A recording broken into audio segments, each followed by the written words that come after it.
तो movie start होती है जहाँ दिखाया जाता है कि वुड्सबोरो में बिली लूमिस और स्टू मार्चर की हत्या के 25 साल बाद हाई स्कूल की छात्रा तारा कारपेंटर घर पर अकेली होती है जब उस पर गोस्ट फेस द्वारा हमला किया जाता है और अस्पताल में भर्ती कराया जाता है। मोडेस्टो में तारा की बड़ी बहन सैम कारपेंटर को हमले के बारे में तारा के दोस्तों में से एक वेस हिक्स द्वारा सूचित किया जाता है। सैम अस्पताल में तारा का दौरा करने के लिए अपने प्रेमी रिची की सर्स के साथ वुड्सबोरो लौटता है जहाँ सैम को तारा के मित्र समूह वेस, एम्बर फ्रीमैन और जुड़वा चड और मिंडी मिक्स मार्टिन के साथ फिर से मिला है। उस रात चार्ड की प्रेमिका ल्यू मैकेंजी के पूर्व प्रेमी जो स्टू मार्चर के भतीजे हैं को एक बार बाहर गोस्ट फेस द्वारा मार दिया जाता है। अस्पताल में सैम पर गोस्ट फेस द्वारा हमला किया जाता है। भागने के बाद वह तारा को बताते हैं कि वह बिली लूमिस के मति भ्रम से जूझ रही है, वह उसका जैविक पिता था।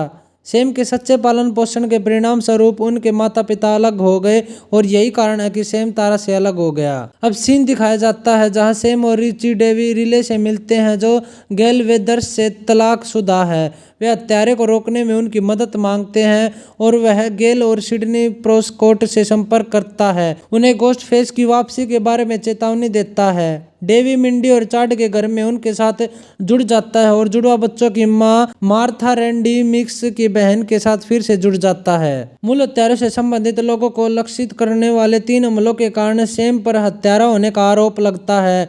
गोस्ट फेस तब वेस और उसकी मां शेरीफ जूडी हिक्स की उनके घर पर हत्या कर देता है। वहां डेवी गेल के साथ फिर से जुड़ता है जो कहानी को कवर करने के लिए शहर आया है। अस्पताल में तारा और रिची पर गोस्ट फेस द्वारा हमला किया जाता है लेकिन डेवी और सैम द्वारा बचा लिया जाता है।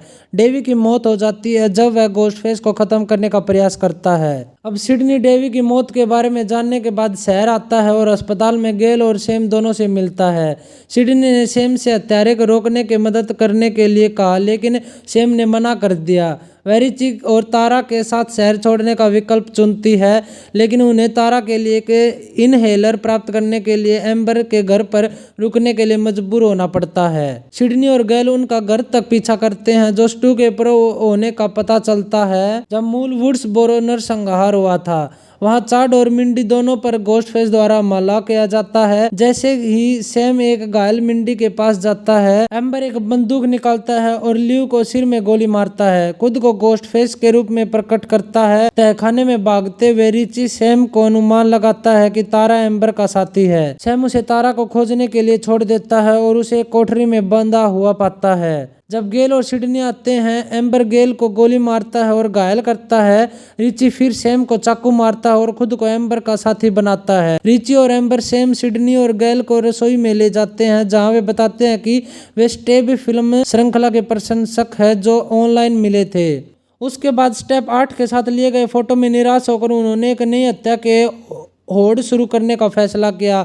मूल कलाकारों को वापस लाने के लिए भविष्य की अनुरोध स्टेप फिल्म के लिए नई और बेहतर स्रोत सामग्री प्रदान करने के लिए और सैम को हत्यारे के रूप में फ्रेम करने के इरादा करता है। जब तारा एम्बर से लड़ता है और सैम रिची पर हमला करता है, गेल मुक्त हो जाता है और एम्बर को गोली मार देता है जो स्टोव यानी सीढ़ियों से उतरता है और आग लगा दी जाती है। सैम घायल हो जाता है लेकिन बिली का एक और मति भ्रम देखता है जो एम्बर के परित्यक्त चाकू पर उसका ध्यान आकर्षित करता है। अपनी पैतृक विरासत को अपनाते हुए रिची को गोली मारने और मारने से पहले चाकू से बार बार छुरा घोंपती है। बुरी तरह से जला हुआ एम्बर फिर से समूह पर हमला करने का प्रयास करता है लेकिन तारा की गोली मारकर हत्या कर दी जाती है।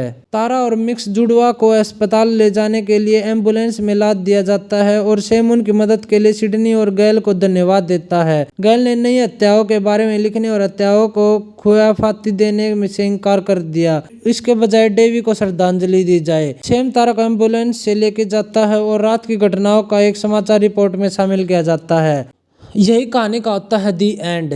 तो मूवी देखो, एंजॉय करो और मुझे लाइक और सब्सक्राइब कर दो। बाय।